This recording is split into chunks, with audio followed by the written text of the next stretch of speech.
언니, 요즘 장사 잘 돼요? 낯익은 목소리였습니다. 뒤돌아보니 전 남편의 새 아내가 서 있었어요.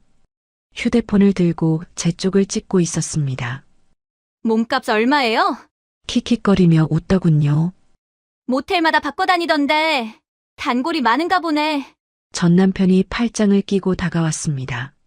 천한녀는 역시 천한 짓 하네. 저는 아무 말도 하지 않았어요.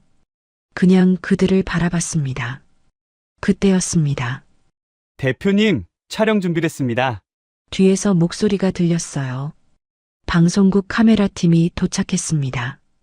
검은 세단 여러 대가 뒤따라왔어요. 정장 입은 사람들이 차에서 내렸습니다. 대표님, 다음 지점 일정 보고 드리겠습니다. 저는 패딩을 벗으며 돌아섰습니다. 안에는 단정한 흰 블라우스가 있었어요. 전 남편의 얼굴이 굳었어요. 네, 대표? 그때 세단 문이 열렸습니다. 제 남편이 내렸어요. 여보, 오늘도 현장 점검 수고했어. 그가 제 손을 잡았습니다. 전 남편의 얼굴이 하얗게 질렸어요. 새 아내는 휴대폰을 떨어뜨렸습니다. 이 이야기는 7년 전으로 거슬러 올라갑니다. 이야기 시작 전 구독과 좋아요 부탁드려요. 어디에서 듣고 계신지 적어주시면 그쪽을 향해 복 받으시길 기도드리겠습니다. 저는 25에 결혼했습니다. 남편 성우는 빈손이었어요. 대학도 못 나온 시골 출신, 가진 거라곤 건장한 체력뿐이었습니다. 저도 마찬가지였어요. 고등학교 졸업하고 공장에서 일했거든요. 둘 다 가난했습니다. 하지만 꿈이 있었어요. 정수가 나 사업 한번 해볼래?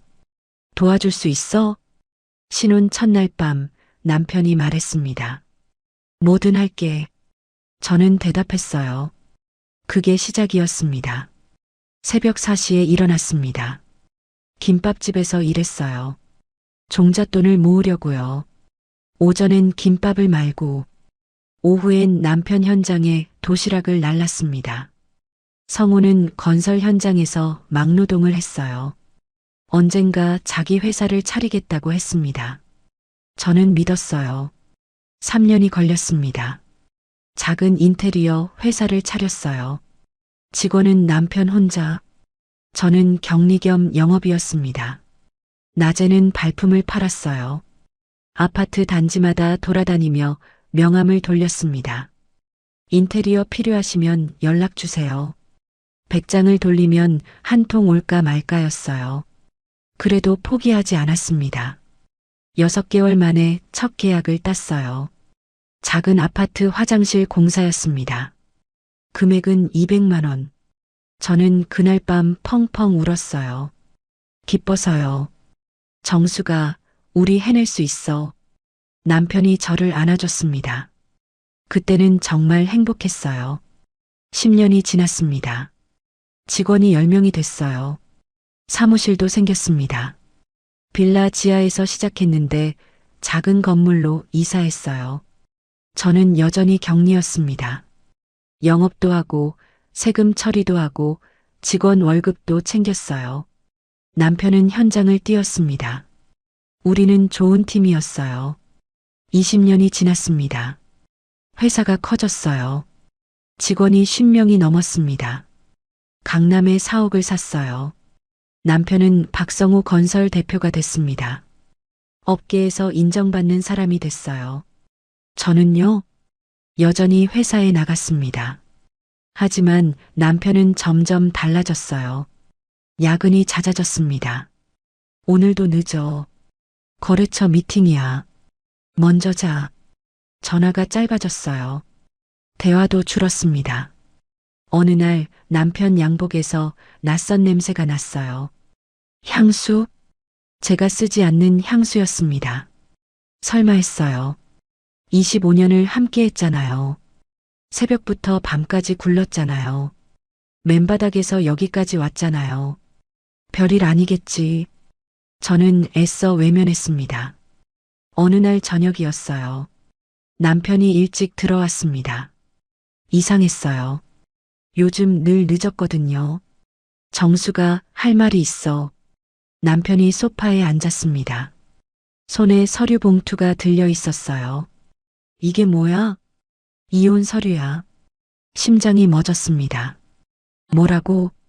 이혼하자고. 남편이 담담하게 말했어요. 마치 날씨 얘기하듯이. 왜? 내가 뭘 잘못했는데? 잘못한 거 없어.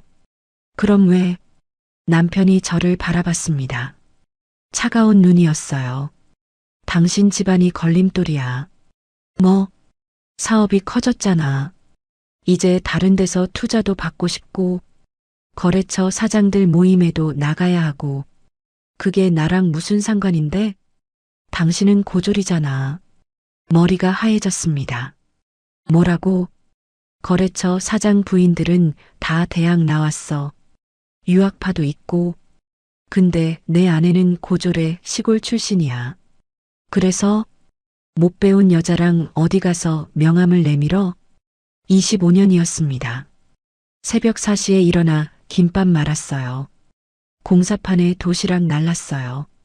발품 팔아 영업했어요. 밤새 격리장부 마쳤어요.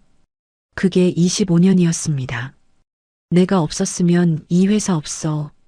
저는 떨리는 목소리로 말했어요. 알아. 고마웠어. 남편이 말했습니다. 근데 이제 필요 없어. 그때 현관문이 열렸습니다. 낯선 여자가 들어왔어요. 어깨 길이 머리에 세련된 화장. 비싼 코트를 입고 있었습니다. 여보, 다 됐어? 여자가 남편에게 말했어요. 여보라고요. 응. 거의 끝났어. 남편이 대답했습니다. 여자가 저를 쳐다봤어요. 위아래로 훑어보더니 코웃음을 쳤습니다. 언니, 안녕하세요. 비꼬는 말투였어요. 좀 촌스럽네요. 옷도 그렇고. 얇게 웃었습니다. 누구야, 이 여자? 저는 남편에게 물었어요. 김미영. 내 약혼녀야. 약혼녀. 25년을 함께한 아내가 있는데 약혼녀라고요. 미영이가 인맥이 넓어 사업에 도움이 될 것 같아서 남편이 담담하게 말했습니다. 그래서 나를 버려? 버리는 게 아니야. 정리하는 거지. 미영이 남편 팔짱을 끼웠어요. 언니, 이해하시죠? 사업하려면 인맥이 중요하잖아요. 닥쳐. 저는 소리쳤습니다. 뭐야, 갑자기? 닥치라고. 남편이 서류 봉투를 내밀었습니다. 집은 내가 가져. 그리고 위자료 2억. 뭐? 충분하잖아. 당신 기여도 생각하면. 25년이 2억이야? 내가 번 돈인데. 감사하게 생각해. 정신이 아득했습니다. 25년. 내 청춘 전부. 새벽부터 밤까지 바친 세월. 그게 고작 2억이라고요. 회사 지분은? 당신 이름으로 된 거 없잖아. 맞았어요. 저는 바보처럼 남편만 믿었습니다. 제 이름으로 된 건 아무것도 없었어요. 서명해. 남편이 펜을 내밀었습니다. 저는 멍하니 서류를 바라봤어요. 글자가 흐릿하게 보였습니다. 눈물 때문이었어요. 울지 마. 보기 싫으니까. 미영이 혀를 찼습니다. 오빠, 빨리 끝내자. 저녁 예약했잖아. 저는 서명했습니다. 손이 떨렸어요. 글씨가 삐뚤어졌습니다. 고생했어. 남편이 서류를 집어들었어요. 짐 정리해서 나가. 일주일 줄게. 그게 끝이었습니다. 일주일 후, 저는 캐리어 하나를 끌고 집을 나왔습니다. 25년 살던 집이었어요. 맨손으로 시작해서 함께 일군 집. 뒤돌아보지 않았습니다. 뒤돌아보면 무너질 것 같았거든요. 반지하 원룸을 구했어요. 보증금 500만 원, 월세 35만 원. 2억이 있었지만 아껴야 했습니다. 언제까지 버틸 수 있을지 몰랐으니까요. 작은 창문으로 사람들 발이 보였어요. 지나가는 발. 나도 저 위를 걸었는데 눈물이 났습니다. 45세, 학력은 고졸, 경력은 남편 회사 격리, 자격증도 없고 기술도 없었어요. 할 수 있는 일이 없었습니다. 일자리를 찾아다녔습니다. 식당, 마트, 편의점, 어디든 넣었어요. 하지만 돌아오는 대답은 같았습니다. 나이가 좀, 경력이 안 맞네요. 젊은 사람 뽑으려고요. 45세, 고졸, 경력은 남편 회사 격리 25년. 세상은 저를 필요로 하지 않았어요. 한 달이 지났습니다. 통장 잔고가 줄어들었어요. 월세, 공과금, 밥값. 가만히 있어도 돈이 나갔습니다. 2억이 많은 줄 알았어요. 하지만 수입이 없으면 바닥이 보이더라고요. 이러다 길거리에 나앉겠다. 조급해졌습니다. 어느 날 동네 슈퍼 게시판을 봤어요. 모텔 청소 직원 구함. 나이 무관. 나이 무관. 그 네 글자가 눈에 들어왔습니다. 망설였어요. 모텔 청소라니. 하지만 선택지가 없었습니다. 다음 날 그 모텔을 찾아갔어요. 서울 외곽의 낡은 모텔이었습니다. 해피 모텔이라는 간판이 빗발에 있었어요. 청소 일자리 보고 왔는데요. 프론트에서 말했습니다. 할아버지 한 분이 나오셨어요. 80대쯤 되어 보였습니다. 일해본 적 있어요? 아니요. 처음이에요. 힘든데. 할 수 있겠어? 네. 할 수 있어요. 그날부터 일을 시작했습니다. 새벽 5시 출근, 밤 9시 퇴근, 하루에 15개 객실을 청소했어요. 침대 시트를 갈고, 바닥을 닦고, 화장실을 문질렀습니다. 손이 트고 갈라졌어요. 허리가 끊어질 것 같았습니다. 첫날 객실 문을 열었습니다. 냄새가 코를 찔렀어요. 바닥에 쓰레기가 널브러져 있었습니다. 화장실은 차마 말로 못할 상태였어요. 구역질이 났습니다. 여기까지 떨어졌구나. 눈물이 났어요. 하지만 울 시간이 없었습니다. 청소를 해야 했으니까요. 고무 장갑을 끼고 변기를 문질렀습니다.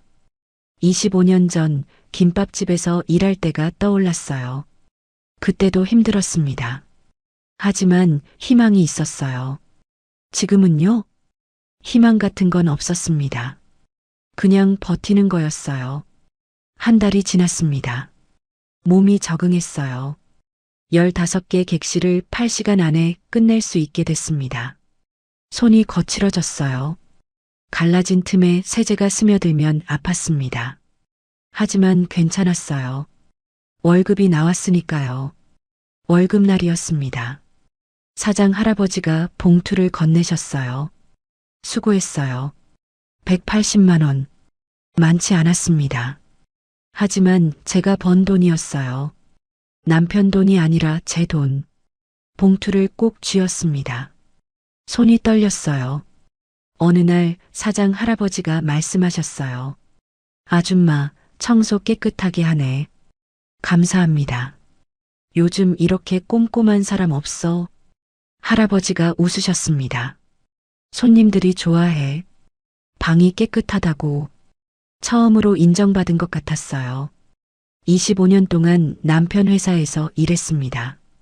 하지만 한 번도 이런 말을 들은 적 없었어요. 당연히 해야 할 일 한 거잖아. 남편은 늘 그렇게 말했거든요. 근데 이 할아버지는 달랐습니다. 아줌마, 이름이 뭐예요? 할아버지가 물으셨어요. 이정숙이요. 정숙 씨, 프론트 일도 좀 해볼래요? 프론트요? 청소만 하기엔 아까워서 예약 관리 같은 것도 할 수 있을 것 같은데. 저는 고개를 끄덕였습니다. 해볼게요. 할아버지가 웃으셨어요. 그래. 천천히 배워봐요. 작은 승진이었습니다. 하지만 기뻤어요. 프론트 일을 배웠습니다. 예약을 받고 손님을 응대하고 정산을 했어요. 격리 경험이 도움이 됐습니다. 숫자는 익숙했거든요. 아줌마, 이거 금방 배우네. 할아버지가 놀라셨어요. 회사에서 격리 일 좀 했어요. 그랬구나. 어쩐지 1년이 지났습니다. 저는 청소와 프론트를 겸하게 됐어요. 월급도 조금 올랐습니다. 여전히 힘들었어요. 새벽에 일어나 밤늦게 퇴근했습니다. 하지만 버틸 수 있었어요. 제 힘으로 살아가고 있었으니까요. 어느 날 저녁이었습니다. 모텔 앞을 지나가는데 낯익은 차가 보였어요. 검은색 외제차. 남편이 타던 차였습니다. 설마. 가슴이 철렁 내려앉았어요. 차에서 사람들이 내렸습니다. 남편이었어요. 그리고 미영. 둘이 팔짱을 끼고 걸어갔어요. 고급 레스토랑으로 들어갔습니다. 저는 멀리서 지켜봤어요.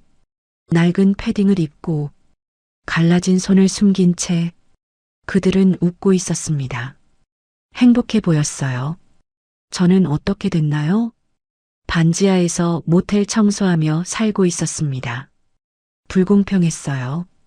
25년을 바쳤는데 눈물이 났습니다. 하지만 삼켰어요. 울지 마. 여기서 무너지면 안 돼. 집으로 돌아왔습니다. 반지하 원룸.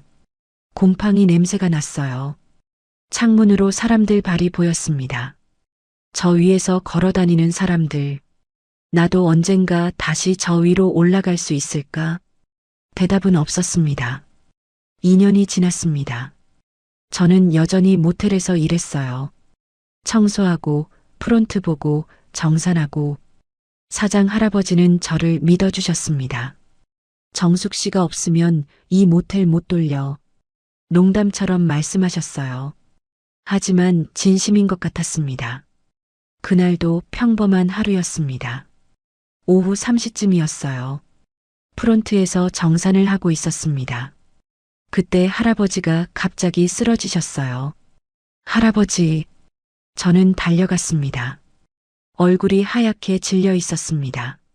할아버지, 괜찮으세요? 할아버지, 대답이 없었어요. 숨은 쉬고 계셨습니다. 하지만 의식이 없었어요. 저는 119에 전화했습니다. 여기 모텔인데요. 어르신이 쓰러지셨어요. 빨리 와주세요. 손이 떨렸습니다. 할아버지 손을 잡았어요. 차가웠습니다. 할아버지, 정신 차리세요. 구급차 오고 있어요. 10분 뒤 구급차가 도착했습니다. 할아버지가 들것에 실렸어요. 저도 따라 탔습니다. 보호자분이세요? 구급대원이 물었어요. 아니요. 같이 일하는 사람이에요. 연락할 가족분은요? 모르겠어요. 병원 응급실에 도착했습니다. 할아버지는 바로 안으로 들어가셨어요. 저는 복도에서 기다렸습니다. 2년 동안 함께 일했어요. 할아버지 가족 이야기는 한 번도 들은 적 없었습니다. 혼자 사시는 줄 알았어요. 일시간이 지났습니다. 의사가 나왔어요. 뇌졸중입니다. 다행히 빨리 오셔서 큰 문제는 없을 것 같아요. 다행이에요. 저는 가슴을 쓸어내렸습니다. 보호자분 연락은요? 제가 찾아볼게요. 할아버지 휴대폰을 열었습니다. 연락처에 도연이라는 이름이 있었어요. 유일하게 자주 통화한 기록이 있었습니다. 저는 전화를 걸었어요. 여보세요? 남자 목소리였습니다. 낮고 차분한 목소리. 저기 최영수 할아버지 아시는 분 맞으세요? 네. 제 아버지인데요. 무슨 일이죠? 아버지께서 쓰러지셨어요. 지금 병원이에요. 뭐라고요? 목소리가 급해졌어요. 어느 병원이에요? 저는 병원 이름을 알려줬습니다. 바로 갈게요.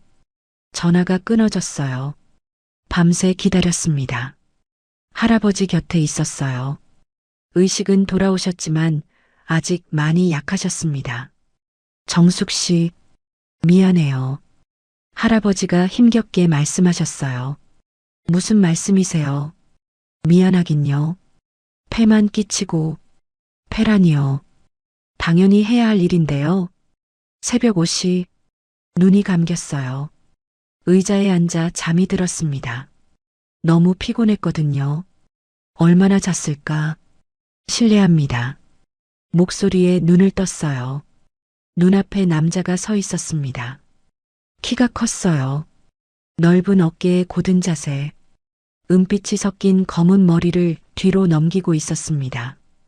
50대 후반쯤 되어 보였어요. 짙은 네이비 코트를 입고 있었습니다. 강렬한 눈이었어요. 하지만 차갑지 않았습니다. 혹시 아버지한테 전화 주신 분이세요? 그가 물었어요. 네, 저예요. 최도연입니다. 아버지 아들이에요. 그가 허리를 숙였습니다. 깊이 아버지를 살려주셨습니다. 아니에요. 저는 손을 내저었어요. 119에 전화한 것 뿐이에요. 그게 아버지 목숨을 살린 거예요. 그가 고개를 들었습니다. 눈이 마주쳤어요. 따뜻한 눈이었습니다. 밤새 여기 계셨어요? 그가 물었어요. 네.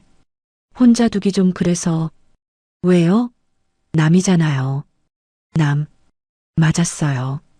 저와 할아버지는 피 한 방울 섞이지 않은 남이었습니다. 그래도요. 2년 동안 함께 일했으니까. 그가 저를 바라봤어요. 오래, 말없이, 감사합니다. 다시 한번 허리를 숙였습니다. 정말 감사합니다. 할아버지가 눈을 뜨셨어요. 도연아, 아버지, 저예요.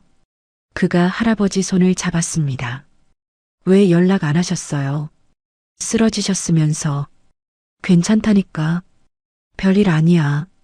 별일 아니긴요. 부자가 대화하는 모습을 봤어요. 투박했습니다. 하지만 서로 걱정하는 게 느껴졌어요. 저는 슬쩍 자리에서 일어났습니다. 이제 가도 되겠다. 잠깐만요. 그가 불렀어요. 네. 아직 인사도 제대로 못 드렸는데. 그가 다가왔습니다. 이름이 어떻게 되세요? 이정숙이요. 정숙 씨, 연락처 좀 주실 수 있을까요? 연락처요? 보답을 해드려야 할 것 같아서요. 보답이라뇨? 그런 거 필요 없어요. 그래도요. 밤새 아버지 곁에 있어 주셨잖아요. 그가 진지하게 말했어요. 식사라도 대접하고 싶습니다. 저는 망설였어요. 낯선 남자한테 연락처를 주는 게 꺼려졌거든요. 하지만 그의 눈을 보니 나쁜 사람 같지는 않았습니다. 알겠어요. 저는 번호를 알려줬어요. 병원을 나왔습니다. 아침 햇살이 눈부셨어요. 밤새 뜬 눈으로 있었더니 피곤했습니다. 이상한 하루였다. 할아버지가 쓰러지고 아들이 나타나고 머릿속이 복잡했어요. 집에 돌아와 씻고 잠을 잤습니다. 일어나니 저녁이었어요. 휴대폰에 메시지가 와 있었습니다. 정숙 씨, 최도연입니다. 아버지가 많이 좋아지셨어요. 덕분입니다. 짧은 메시지였어요. 하지만 왠지 기분이 좋았습니다. 며칠 뒤 모텔로 출근했습니다. 할아버지는 아직 입원 중이셨어요. 제가 모텔을 맡았습니다. 프론트에 앉아 있는데 문이 열렸어요. 도연 씨였습니다. 어떻게 오셨어요? 아버지 모텔이 어떻게 돌아가나 싶어서요. 그가 주위를 둘러봤어요. 정숙 씨 혼자 다 하세요? 네. 할아버지 안 계시니까.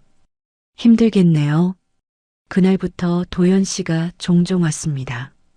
아버지 병문안 간다면서요. 그런데 꼭 모텔에 먼저 들렀어요. 밥은 드셨어요? 네. 거짓말. 얼굴이 창백한데요. 바빠서 못 먹었어요. 그러면 그가 음식을 사왔습니다. 왜 이러세요? 어느 날 제가 물었어요. 뭐요? 저한테 왜 이렇게 잘해주세요? 그가 잠시 생각하더니 말했어요. 아버지를 살려주셨으니까요. 그건 당연히 할 일이었어요. 당연한 일하는 사람이 없어요. 요즘엔 그의 말이 마음에 남았습니다. 당연한 일하는 사람이 없다. 맞았어요. 저도 길에서 쓰러진 사람을 그냥 지나친 적 있으니까요. 그런데 그날은 왜 그랬을까? 그냥 지나칠 수 없었어요. 할아버지였으니까. 2년 동안 저를 믿어준 할아버지였으니까. 한 달 뒤 할아버지가 퇴원하셨어요. 아직 완전히 회복되진 않으셨습니다. 정숙 씨, 고마워요. 할아버지가 제 손을 잡으셨어요. 고맙긴요. 빨리 나으세요. 도연이가 그러더라. 정숙 씨가 밤새 있었다고. 그냥 걱정돼서요. 할아버지가 웃으셨어요. 우리 아들이 좀 무뚝뚝하지? 네. 말이 없어서 그렇지. 속은 따뜻한 애야. 그런 것 같더라고요. 자주 보이던데. 여기. 할아버지가 눈을 찡긋하셨어요. 얼굴이 빨개졌습니다. 그건 그냥. 나는 찬성이야. 네. 정숙 씨 같은 사람이면 좋겠어. 무슨 말씀이세요, 갑자기. 도연이 올해 혼자였거든. 5년 됐어. 5년. 도연 씨가 혼자 산 지 5년이 됐대요. 아내를 병으로 잃었다고 했습니다. 그 뒤로 여자 만난 적 없어. 근데 요즘 표정이 달라졌더라고. 그게 저 때문은 아닐 거예요. 그런가? 할아버지가 웃으셨어요. 그날 저녁, 도연 씨에게 메시지가 왔어요. 아버지 퇴원 기념으로 식사 한번 하실래요? 내일 저녁 어때요? 심장이 두근거렸습니다. 그래요. 저는 답장을 보냈어요. 다음 날 저녁, 도연 씨와 약속 장소에서 만났습니다. 조용한 한식당이었어요. 너무 비싸지도 너무 허름하지도 않은 곳. 여기 자주 와요? 제가 물었어요. 네. 혼자 밥 먹을 때 종종요. 혼자요? 5년 동안 그랬어요. 그가 담담하게 말했습니다. 아내가 아팠어요. 3년 동안 병간호했습니다. 떠나고 나서 한동안 아무것도 못했어요. 저는 가만히 들었습니다. 그래서 일에만 매달렸어요. 그게 5년이에요. 무슨 일 하세요? 제가 조심스럽게 물었어요. 숙박업이요. 작은 호텔 몇 개 운영해요. 호텔이요? 네. 아버지 모텔도 제가 처음 자금 대드린 거예요. 할아버지가 그러시더라고요. 아들이 잘 됐다고. 그가 쓸쓸하게 웃었어요. 잘 되긴요. 돈만 있지 옆에 사람이 없는데. 밥을 먹으며 이야기했습니다. 그의 얘기를 듣고 제 얘기도 했어요. 저도 이혼했어요. 그렇군요. 25년 살았는데 버림받았어요. 왜요? 못 배웠다고. 집안이 가난하다고. 그가 젓가락을 내려놓았어요. 그게 이유가 되나요? 그 사람한테는 됐나 봐요. 바보 같은 사람이네요. 그가 진지하게 말했습니다. 그런 이유로 사람을 버리다니. 저는 웃었어요. 처음 들어봐요. 그런 말. 뭐요? 제 편 들어주는 말. 당연한 말인데요. 그가 제 눈을 바라봤어요. 정숙 씨는 버림받을 사람이 아니에요. 가슴이 뜨거워졌습니다. 2년 동안 아무도 이런 말 해준 적 없었어요. 내가 잘못한 거 아니야. 넌 버림받을 사람이 아니야. 그런 말 한마디 들은 적 없었습니다. 눈물이 날 뻔했어요. 왜 저한테 이렇게 잘해주세요? 제가 물었어요. 아버지 살려주셨으니까요. 그건 아까 들었어요. 진짜 이유요. 그가 잠시 침묵했습니다. 모르겠어요. 네. 그냥 신경이 쓰여요. 정숙 씨가. 심장이 두근거렸습니다. 왜요? 그것도 모르겠어요. 그가 쑥스럽게 웃었어요. 5년 만에 처음이에요. 누군가 신경 쓰이는 게 저는 아무 말도 못했습니다. 그날 이후 우리는 자주 만났어요. 도연 씨가 모텔에 왔습니다. 밥을 같이 먹었어요. 할아버지 병문안도 함께 갔습니다. 너희 둘 언제 결혼해? 할아버지가 농담처럼 말씀하셨어요. 아버지, 도연 씨가 당황했습니다. 저는 얼굴이 빨개졌어요. 어느 날 도연 씨가 제안했어요. 정숙 씨, 사업 얘기 좀 해도 될까요? 사업이요? 아버지 모텔 리모델링 하려고요. 리모델링이요? 네. 근데 정숙 씨 의견이 필요해요. 제 의견이요? 왜요? 정숙 씨가 2년 넘게 여기서 일했잖아요. 그렇긴 하죠. 청소도 하고 프론트도 보고 손님이 뭘 원하는지 제일 잘 알잖아요. 그건 그렇지만 그 경험이 필요해요. 저는 당황했습니다. 저는 사업 같은 거 몰라요. 알아요. 근데 현장은 알잖아요. 도연 씨가 진지하게 말했어요. 저는 숫자만 봐요. 투자금, 수익률. 그런 거. 그게 중요한 거 아니에요? 손님이 뭘 원하는지 모르면 소용없어요. 그날 밤 생각했습니다. 내가 뭘 안다고 모텔 청소나 하던 사람이 사업 의견을 내라고요. 하지만 도연 씨 말이 떠올랐어요. 정숙 씨가 현장을 제일 잘 안다. 며칠 뒤 제가 먼저 말했어요. 도연 씨 생각해 봤어요. 뭐요? 리모델링 말이에요. 그가 눈을 빛냈어요. 얘기해 주세요. 여자 손님들이 불편해해요. 뭐가요? 화장실이요. 너무 좁고 어두워요. 그렇군요. 그리고 냄새. 환기가 안 돼서 눅눅해요. 또요? 침구가 싸구려 같아 보여요. 깨끗해도 그렇게 느껴져요. 도연 씨가 메모했어요. 더 있어요? 여자 혼자 오는 손님들 있거든요. 네. 불안해해요. 보안이 약해서 어떻게 하면 될까요? 카드키로 바꾸고 CCTV 늘리고 프론트에 여직원 두면 좋겠어요. 그가 저를 바라봤어요. 정숙 씨. 네. 대단해요.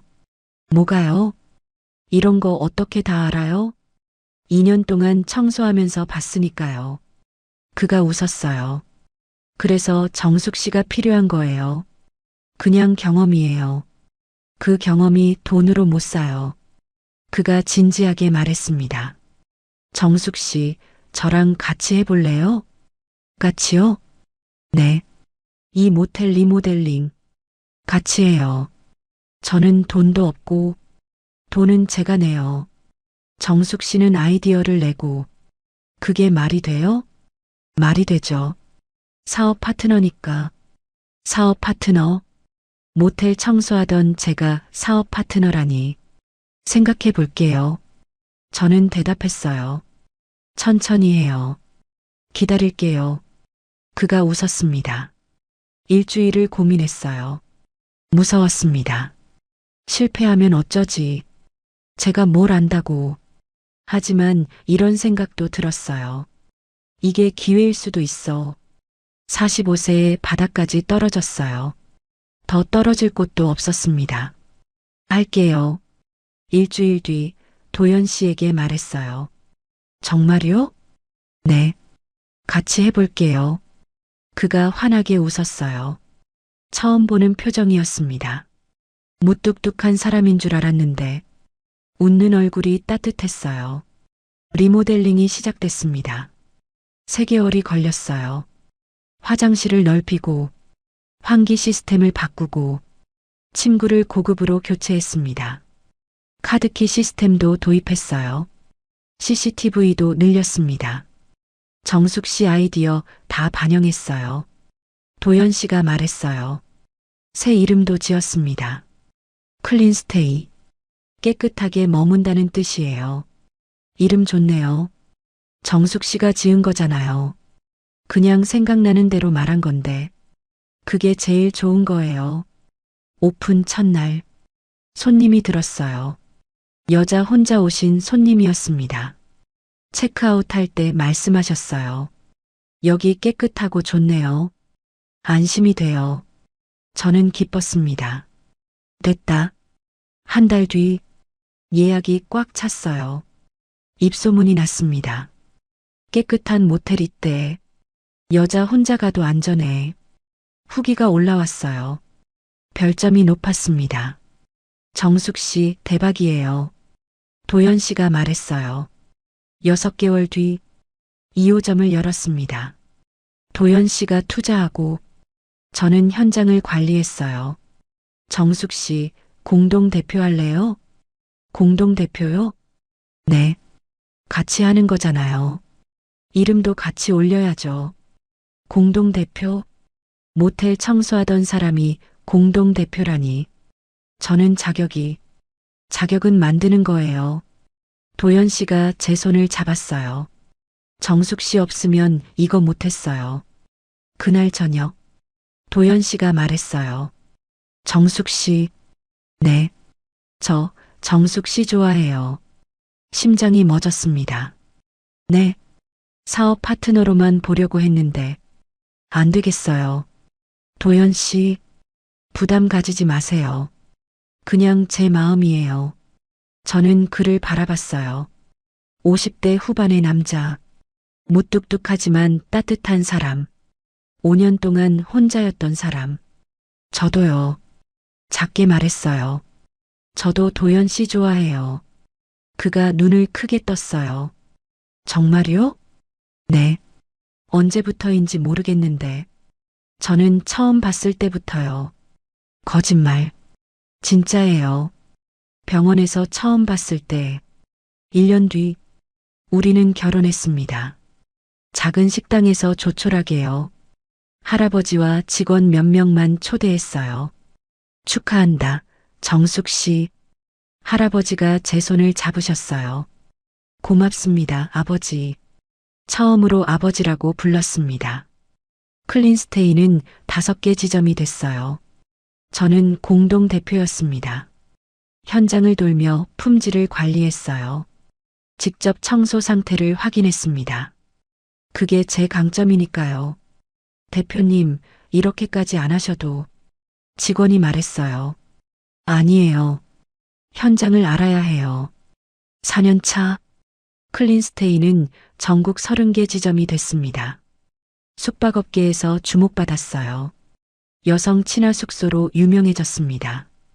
기자들이 취재를 왔어요. 비결이 뭔가요? 청소요. 청소요? 깨끗한 게 제일 중요해요. 손님은 다 알거든요. 저는 여전히 현장을 돌았습니다. 낡은 패딩을 입고 직접 객실을 확인했어요. 아무도 제가 대표인 줄 몰랐습니다. 그냥 청소 아줌마인 줄 알았어요. 그게 좋았습니다.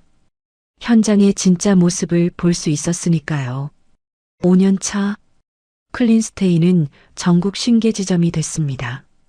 서울, 부산, 대구, 광주, 전국 어디서나 클린스테이 간판을 볼 수 있었어요. 여성 안심 숙소 1위, 숙박 앱 평점 4.9점. 저희가 만들어낸 결과였습니다. 언론에서 연락이 왔어요. 자수성가 여성 CEO 인터뷰하고 싶습니다. 저요? 네. 모텔 청소부에서 숙박업계 대표가 된 스토리가 화제예요. 인터뷰가 기사로 나갔습니다. 모텔 청소부에서 50개 지점 대표로 이정숙 클린스테이 공동대표의 역전 스토리. 댓글이 달렸어요. 대단하다. 희망이 된다. 진짜 노력하면 되는구나. 도연 씨가 기사 보며 웃었어요. 정숙 씨 유명해졌네. 부끄러워요. 부끄러워할 거 없어요. 다 정숙 씨가 한 거잖아요. 우리가 같이 한 거죠. 그래요. 그가 제 손을 잡았습니다. 6년 차, 클린스테이는 80개 지점이 됐어요. 숙박업 협회에서 연락이 왔습니다. 이정숙 대표님, 부회장직 맡아주시겠습니까? 저요? 저는 배운 것도 없는데. 현장 경험이 최고의 공부입니다. 저는 숙박업 협회 부회장이 됐습니다. 모텔 청소부가 협회 부회장이라니 꿈만 같았어요. 정숙 씨 축하해요. 도연 씨가 말했어요. 다 도연 씨 덕분이에요. 아니에요. 정숙 씨 실력이에요. 방송국에서 연락이 왔습니다. 자수성가 여성 CEO 다큐멘터리 촬영하고 싶습니다. 다큐요? 네. 이정숙 대표님 스토리가 많은 분들께 희망이 될 것 같아요. 저는 고민했어요. 해볼게요. 7년 차 다큐멘터리 촬영이 시작됐습니다. 카메라가 따라다녔어요. 회의하는 모습, 현장 점검하는 모습. 대표님은 왜 직접 현장을 도세요? PD가 물었어요. 현장을 알아야 하니까요. 직원한테 맡기면 되잖아요. 저도 청소부였어요. 현장이 어떤지 알아요. 저는 여전히 현장을 돌았습니다. 낡은 베이지 패딩을 입고 비닐봉투를 들고 지점마다 직접 점검했어요. 아무도 제가 대표인 줄 몰랐습니다. 그게 좋았어요. 직원들의 진짜 모습을 볼 수 있었으니까. 어느 날 강남의 한 지점을 점검하고 있었어요. 이모, 쓰레기 치워주세요. 직원이 저한테 말했어요. 대표인 줄 모르고요. 네. 저는 대답하고 쓰레기를 치웠습니다. 뒤에서 PD가 웃음을 참고 있었어요. 점검을 마치고 나왔습니다. 대표님, 방금 그 직원 표정 보셨어요? 뭐요? 대표님인 줄 알았으면 기절했을 거예요. 괜찮아요. 그게 현장이니까. 그날 저녁, 도연 씨와 저녁을 먹었어요. 오늘도 현장 갔어요? 네. 강남 지점. 쓰레기 또 치웠어요? 어떻게 알았어요? PD한테 들었어요. 그가 웃었어요. 정숙 씨는 참 대단해요. 뭐가요? 80개 지점 대표인데 쓰레기를 치워요. 그게 제 강점이잖아요. 그래서 좋아요. 정숙 씨가. 그가 제 손을 잡았습니다. 며칠 뒤 이상한 전화가 왔어요. 여보세요? 야, 너 이정숙이지?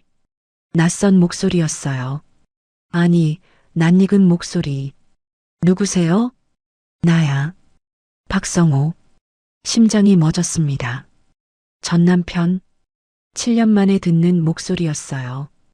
왜 전화했어요? 할 말이 있어서. 할 말 없어요. 저는 끊으려 했어요. 잠깐만. 진짜 급한 거야. 뭔데요? 너 요즘 잘 나가던데. 그게 당신이랑 무슨 상관이에요? 기사 봤어. 클린스테이 대표라며? 그래서요? 대단하네. 모텔 청소하던 게 대표가 됐어? 비웃는 말투였어요. 볼 일 없으면 끊을게요. 잠깐만. 사업 얘기 좀 하자. 무슨 사업이요? 나도 요즘 숙박업 하거든. 투자 좀 받고 싶어서. 뭐요? 예정도 있잖아. 25년 살았는데. 저는 웃음이 나왔어요. 예정이요? 응. 25년 살다가 못 배운 여자라고 버린 사람이 예정을 말해요? 그건 그때 얘기고. 끊을게요. 다시 연락하지 마세요. 저는 전화를 끊었습니다. 손이 떨렸어요. 7년이 지났는데 그 목소리를 들으니 가슴이 아팠습니다. 못 배운 여자. 그 말이 떠올랐어요. 도연 씨에게 말했습니다. 전 남편한테 전화 왔어요. 뭐? 왜? 투자 받고 싶대요. 뻔뻔하네. 도연 씨 얼굴이 굳었어요. 무시해요. 그런 사람. 네. 그래야죠. 며칠 뒤 이상한 소문이 돌았어요. 사장님, 이거 보셨어요? 직원이 휴대폰을 보여줬습니다. 인터넷 카페 글이었어요. 클린스테이 대표 매일 모텔 드나들어. 무슨 일? 글을 읽었습니다. 클린스테이 이정숙 대표가 매일 다른 모텔을 드나든다. 청소복 같은 걸 입고 다닌다던데.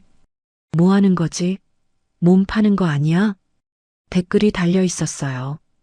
키읔키읔키읔 매춘부 아니야? 모텔마다 다니는 거 보면 확실함. 대표가 몸을 판다고? 얼굴이 하얘졌습니다. 현장 점검하는 걸 누가 본 거예요? 그걸 이렇게 왜곡하다니. 누가 이런 글을 썼어요? 모르겠어요. 익명이에요. 도연 씨에게 보여줬어요. 이게 뭐야? 그의 얼굴이 굳었습니다. 누가 쓴 거야? 몰라요. 찾아내야 해요. 조사를 했습니다. 며칠 뒤 결과가 나왔어요. 사장님, 글 쓴 사람 찾았어요. 누구예요? 김미영이라는 사람이에요. 김미영. 전 남편의 새 아내. 왜 그 여자가? 모르겠어요. 근데 IP 추적하니까 확실해요. 저는 이해했습니다. 성우가 전화한 게 며칠 전이었어요. 투자 거절당하니까 복수하려는 거였어요. 미영이를 시켜서 소문을 퍼뜨린 거예요. 모텔 드나드는 여자, 몸 파는 여자, 저를 끌어내리려는 거였습니다. 도연 씨가 말했어요. 고소해요. 고소요? 명예훼손이에요. 가만히 있으면 안 돼요. 근데 정숙 씨는 아무 잘못 없어요. 현장 점검한 것 뿐이잖아요. 저는 고민했습니다. 고소하면 시끄러워질 거예요. 언론에도 나올 거고, 과거가 다 드러날 거예요. 이혼당한 여자, 모텔 청소부였던 여자, 창피했습니다. 하지만 도연 씨가 말했어요. 정숙 씨는 부끄러울 거 없어요. 청소부였던 게 뭐 어때요? 떳떳하게 일한 건데, 사람들이 뭐라고 할지. 그 사람들이 정숙 씨 인생 살아요? 맞았어요. 저는 떳떳하게 살았습니다. 바닥에서 시작했지만 포기하지 않았어요. 정당하게 일해서 여기까지 왔습니다. 부끄러울 게 뭐가 있어요? 고소할게요. 저는 결심했어요. 잘 생각했어요. 도연 씨가 제 손을 잡았습니다. 내가 옆에 있을게요. 며칠 뒤, 더 황당한 일이 생겼어요. 직원이 달려왔습니다. 사장님, 밖에 이상한 사람들이 있어요. 누구요? 모텔 앞에서 사진 찍고 있어요. CCTV를 확인했어요. 모텔 앞에 차 한 대가 서 있었습니다. 두 사람이 내려서 주변을 찍고 있었어요. 낯익은 얼굴이었습니다. 성호, 그리고 미영. 뭐 하는 거야, 저 사람들. 도연 씨가 말했어요. 아마 증거 찾으려는 것 같아요. 증거? 제가 진짜 뭔가 하는지 확인하려고요. 미친 사람들이네. 저는 결심했습니다. 나갈게요. 뭐? 직접 만나볼게요. 위험해요. 괜찮아요. 할 말이 있어요. 저는 모텔 밖으로 나갔습니다. 낡은 베이지 패딩을 입고 비닐봉투를 들고 평소처럼요. 모텔 앞으로 나갔습니다. 아침 햇살이 눈부셨어요. 낡은 베이지 패딩을 입고 비닐봉투를 들고 평소처럼요. 성호와 미영이 저를 발견했어요. 어머, 언니. 미영이 다가왔습니다. 휴대폰을 들고 녹화하고 있었어요. 요즘 장사 잘 돼요? 킥킥거리며 웃었어요. 저는 대답하지 않았습니다. 그냥 그들을 바라봤어요. 몸값 얼마예요? 미영이 물었어요. 모텔마다 바꿔 다니던데. 단골이 많은가 보네. 성우가 팔짱을 끼고 다가왔습니다. 천한녀는 역시 천한 짓 하네. 저는 아무 말도 하지 않았어요. 7년 전이었으면 울었을 거예요. 무너졌을 거예요. 하지만 지금은 달랐습니다. 저는 그들을 조용히 바라봤어요. 왜 말이 없어? 찔리니까? 성우가 비웃었어요. 사진 찍어서 다 퍼뜨려야겠다. 미영이 휴대폰을 더 가까이 들이밀었어요. 모텔 청소부 출신 대표 알고 보니 매춘부 이런 제목 어때? 둘이 킥킥거렸습니다. 그때였습니다. 대표님, 촬영 준비됐습니다. 뒤에서 목소리가 들렸어요. 방송국 PD가 카메라팀과 함께 다가왔습니다. 성우의 얼굴이 굳었어요. 뭐야, 저 사람들. 대표님? 미영이 휴대폰을 내렸습니다. 그때 검은 세단 세대가 도착했어요. 차에서 정장 입은 사람들이 내렸습니다. 대표님, 다음 지점 일정 보고 드리겠습니다. 대표님, 협회에서 연락 왔습니다. 대표님, 오늘 촬영 스케줄 확인해 주세요. 성우가 주춤거렸어요. 네, 대표? 이게 무슨... 저는 천천히 패딩의 지퍼를 내렸습니다. 벗어서 직원에게 건넸어요. 안에는 단정한 흰 블라우스가 있었습니다. 뭐야? 미영이 더듬거렸어요. 이게 무슨 상황이야? 그때 세단 문이 열렸습니다. 도연 씨가 내렸어요. 네이비 정장을 입고 고든 자세로 다가왔습니다. 여보, 오늘도 현장 점검 수고했어. 그가 제 손을 잡았어요. 여보. 성우의 목소리가 떨렸습니다. 저 사람이 남편이야? 미영이 눈을 크게 떴어요. PD가 앞으로 나왔습니다. 이정숙 대표님, 자수성가 CEO 다큐멘터리 촬영 시작하겠습니다. 네, 준비됐어요. 저는 카메라를 향해 미소 지었습니다. 성우의 얼굴이 하얗게 질렸어요. 다큐멘터리, 자수성가. 미영의 휴대폰이 손에서 미끄러졌습니다. 바닥에 떨어지며 화면이 깨졌어요. 저는 그들을 바라봤습니다. 7년 전 저를 버린 사람들, 못 배운 여자라고 비웃던 사람들, 천한년이라고 조롱하던 사람들, 지금 그들 앞에 제가 서 있었습니다. 전국 80개 지점의 대표로, 방송 다큐멘터리의 주인공으로. 저기, 성우가 입을 열었어요. 정수가 그때 일은 정숙 씨라고 부르세요. 저는 차갑게 말했습니다. 우리 그렇게 부를 사이 아니잖아요. 성우가 움찔했어요. 아니 그게... 그리고 말이에요. 저는 미영을 바라봤습니다. 방금 하신 말씀 다 녹음됐어요. 미영의 얼굴이 새파래졌어요. CCTV예요. 여기 모텔 앞이거든요. 저는 건물 위를 가리켰습니다. 카메라가 빨간 불을 깜빡이고 있었어요. 몸값 얼마예요? 천한년은 천한짓 하네. 저는 담담하게 말했어요. 명예훼손이에요. 고소할 수 있어요. 고소? 미영이 떨기 시작했습니다. 성우가 앞으로 나섰어요. 잠깐 정수가. 아니 정숙 씨. 뭐요? 그건 오해야. 우리는 그냥. 오해요? 저는 피식 웃었어요. 인터넷에 몸 파는 여자라고 글 올린 것도 오해예요? 성우의 얼굴이 굳었어요. 그건 IP 추적했어요. 미영 씨 이름으로 나왔더라고요. 미영이 휘청거렸어요. 성우가 부축했습니다. 도연 씨가 앞으로 나왔어요. 명예훼손, 모욕죄, 허위사실 유포. 차가운 목소리였습니다. 변호사한테 이미 얘기해뒀어요. 저희는 그냥이요? 도연 씨가 성우를 노려봤어요. 당신이 버린 사람이에요. 7년 전에. 성우가 고개를 숙였어요. 그때는 내가 잘못했어.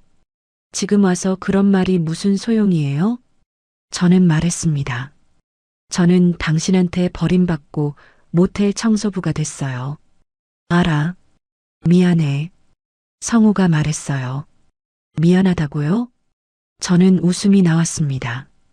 25년을 바치고 못 배운 여자라고 버린 사람이 미안해요? 주변이 조용해졌어요. 방송팀도 직원들도 다 지켜보고 있었습니다. 저는 깊이 숨을 들이쉬었어요. 성우 씨, 저는 담담하게 말했습니다. 저는 당신한테 감사해요. 당신이 저를 버렸으니까 지금의 제가 있는 거예요. 성우가 멍하니 저를 바라봤어요. 당신 밑에 있었으면 평생 그림자였을 거예요. 저는 말했습니다. 근데 버림받으니까 제 인생을 찾았어요. 도연 씨가 제 손을 잡았어요. 이 사람을 만났고요. 저는 도연 씨를 바라봤습니다. 진짜 사랑이 뭔지 알게 됐어요. 그러니까 고소는 안 할게요. 저는 성우에게 말했습니다. 대신 조건이 있어요. 조건? 다시는 제 앞에 나타나지 마세요. 성우가 고개를 끄덕였어요. 알았어. 알았어. 미영이 그의 팔을 잡아 끌었습니다. 가자, 오빠. 빨리. 둘이 황급히 차로 돌아갔어요. 차가 떠나는 걸 지켜봤습니다. 먼지를 일으키며 사라졌어요. 7년 전 저를 버린 사람들. 지금은 저한테 쫓겨나는 사람들. 정숙 씨, 도연 씨가 말했어요. 잘했어요. 고소 안 한 거요? 응. 그 사람들한테 시간 쓸 가치가 없어요. 저는 웃었어요. 맞아요. 시간이 아까워요. 우리 할 일 많잖아요. 그러게요. PD가 다가왔습니다. 대표님, 방금 장면 정말 드라마 같았어요. 죄송해요. 촬영 방해됐죠? 아니에요. 오히려 좋은 장면이에요. PD가 웃었어요. 진짜 역전 스토리네요. 저는 하늘을 올려다봤습니다. 파란 하늘이었어요. 구름 한 점 없이 맑았습니다. 7년 전 반지하에서 올려다보던 하늘. 그때는 사람들 발만 보였어요. 지금은 달랐습니다. 저는 땅 위에 서 있었어요. 도연 씨, 응? 고마워요. 뭐가? 제 옆에 있어줘서. 그가 제 손을 꼭 잡았어요. 앞으로도 옆에 있을 거예요. 약속해요? 약속? 다큐멘터리 촬영이 계속됐습니다. 저는 카메라 앞에서 말했어요. 저는 모텔 청소부였습니다. 바닥에서 시작했어요. 하지만 포기하지 않았습니다. 누군가 저를 천한년이라고 불렀어요. 못 배운 여자라고 버렸어요. 하지만 저는 그 말에 무너지지 않았습니다. 가장 낮은 곳에서 시작했습니다. 그래서 가장 높이 올라올 수 있었어요. 천하다고 무시당한 그 일이 저를 여기까지 데려왔습니다. 여러분도 포기하지 마세요. 저는 카메라를 바라보며 말했습니다. 바닥이 끝이 아니에요. 시작이 될 수 있습니다. 3년이 지났습니다. 클린스테이는 전국 150개 지점이 됐어요. 해외 진출도 준비 중입니다. 베트남, 태국, 동남아시아로 첫 발을 내디디려고 해요. 정숙 씨, 해외 출장 일정 잡았어요. 도연 씨가 말했어요. 벌써요? 다음 달에 베트남 가요. 같이. 저는 55세가 됐습니다. 머리에 흰 머리카락이 조금씩 생겼어요. 눈가에 주름도 늘었습니다. 하지만 괜찮았어요. 행복하게 나이 드는 거니까요. 아침마다 도연 씨와 산책을 해요. 집 근처 공원을 걸었습니다. 손을 잡고 천천히. 오늘 날씨 좋다. 도연 씨가 말했어요. 응, 좋네요. 정숙 씨, 응, 고마워요. 뭐가요, 갑자기? 내 옆에 있어줘서. 그건 제가 할 말이에요. 저는 웃었어요. 도연 씨가 없었으면 지금의 저도 없어요. 할아버지는 작년에 돌아가셨어요. 89세. 편안하게 주무시다 가셨습니다. 정수가 고마웠어. 마지막 말씀이셨어요. 너 만나서 내 아들도 행복해졌어. 저는 할아버지 장례식에서 펑펑 울었습니다. 2년 동안 함께 일한 분, 저를 믿어주신 분, 며느리로 받아주신 분, 아버지 감사했습니다. 저는 영정 앞에서 인사했어요. 덕분에 여기까지 왔어요. 다큐멘터리가 방영됐습니다. 바닥에서 정상까지 마이너스 이정숙의 역전 스토리. 시청률이 높았어요. 인터넷에서 화제가 됐습니다. 진짜 감동이다. 포기하지 말아야겠다. 희망이 된다. 방송 후에 연락이 많이 왔어요. 대표님, 강연 요청이 들어왔습니다. 강연이요? 네. 여성단체에서요. 저는 수락했습니다. 강연장에 갔어요. 200명 넘는 사람들이 앉아 있었습니다. 대부분 중년 여성들이었어요. 안녕하세요. 이정숙입니다. 저는 마이크를 들었어요. 저는 45세에 이혼당했습니다. 사람들이 숨을 죽였어요. 남편이 못 배운 여자라고 저를 버렸어요. 25년을 바쳤는데 고작 2억 받고 쫓겨났습니다. 반지하에서 살았어요. 저는 말을 이었습니다. 모텔 청소부로 일했습니다. 새벽 5시에 일어나서 밤 9시까지 일했어요. 손이 트고 갈라졌어요. 그때 누군가 저를 천한년이라고 불렀어요. 저는 잠시 멈췄습니다. 모텔 청소하는 게 천한 일인가요? 아니에요. 땀 흘려 일하는 건 천한 게 아니에요. 저는 그 일에서 시작했습니다. 청소하면서 배웠어요. 손님이 뭘 원하는지, 어디가 더러운지, 그게 제 사업의 기초가 됐어요. 가장 낮은 곳에서 시작했습니다. 저는 청중을 바라봤어요. 그래서 가장 높이 올라올 수 있었어요. 바닥이 끝이 아닙니다. 시작이 될 수 있어요. 강연이 끝나고 한 여성이 다가왔어요. 50대쯤 되어 보였습니다. 눈가에 눈물이 맺혀 있었어요. 대표님, 네. 저도 이혼당했어요. 지난달에. 그렇군요. 저는 그녀의 손을 잡았어요. 많이 힘드시죠? 네. 뭘 해야 할지 모르겠어요. 저도 그랬어요. 45세에 길거리에 나앉았어요. 저는 말했습니다. 할 수 있는 일이 없었어요. 근데 지금은 여기 있잖아요. 어떻게 버티셨어요? 그녀가 물었어요. 하루하루요.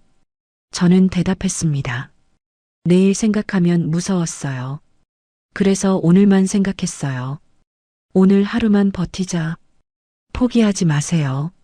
저는 그녀를 바라봤어요. 분명 길이 있어요. 지금은 안 보여도 걷다 보면 나타나요. 그녀가 울었어요. 저는 그녀를 안아줬습니다. 10년 전에 제가 떠올랐어요. 반지하에서 울던 제가. 괜찮아요. 저는 말했어요. 다 괜찮아질 거예요. 집으로 돌아왔습니다. 도연 씨가 저녁을 준비하고 있었어요. 강연 어땠어요? 좋았어요. 많이 피곤하죠? 응. 근데 보람 있었어요. 저녁을 먹으며 이야기했습니다. 오늘 한 분이 울었어요. 왜요? 이혼당했대요. 지난달에. 그렇구나. 10년 전 제 모습 같았어요. 도연 씨가 제 손을 잡았어요. 정숙 씨가 그 사람한테 희망이 됐을 거예요. 그랬으면 좋겠어요. 분명 그랬을 거예요. 창밖을 바라봤습니다. 밤하늘에 별이 빛났어요. 10년 전 반지하에서는 별이 안 보였어요. 사람들 발만 보였습니다. 지금은 달랐어요. 별이 보이는 집에 살고 있었습니다. 도연 씨, 응? 우리 잘 살고 있는 거죠? 당연하죠. 그가 웃었어요. 정숙 씨는 어떻게 생각해요? 저는 잠시 생각했습니다. 45세에 모든 걸 잃었어요.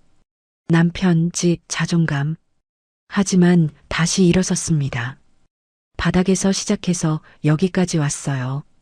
행복해요. 저는 대답했습니다. 지금이 인생에서 제일 행복해요. 나도요. 도연 씨가 말했어요. 정숙 씨 만나서 다시 살았어요. 저는 그의 손을 꼭 잡았습니다. 고마워요. 뭐가요? 다 고마워요. 전 남편 성우는 어떻게 됐냐고요? 작년에 소식을 들었어요. 사업이 부도났대요. 미영이는 돈 들고 도망갔고요. 지금은 혼자 원룸에서 산다고 했습니다. 불쌍했냐고요? 솔직히 아니요. 하지만 원망도 없었어요. 그 사람 덕분에 지금의 제가 있으니까요. 버림받지 않았으면, 모텔 청소부가 되지 않았으면, 도연 씨를 만나지 못했을 거예요. 인생은 참 알 수 없어요. 가장 나빴던 순간이 가장 좋은 시작이 될 수도 있어요. 바닥이라고 생각했는데 그게 발판이 됐어요. 오늘도 저는 현장을 돕니다. 낡은 베이지 패딩을 입고 비닐봉투를 들고 직원들은 제가 대표인 줄 몰라요. 그냥 청소 아줌마인 줄 알아요. 괜찮아요. 저는 청소 아줌마가 부끄럽지 않으니까요. 그게 제 시작이었으니까요. 가장 낮은 곳에서 시작해서 가장 높이 올라왔어요. 여러분도 포기하지 마세요. 지금이 바닥 같아도 끝이 아니에요. 시작이 될 수 있습니다. 사랑해도 성공해도 늦은 나이는 없어요. 저는 45세에 다시 시작했습니다. 55세인 지금 가장 행복해요. 여러분도 할 수 있어요. 이 이야기를 들어주셔서 감사합니다. 여러분 모두 행복하세요.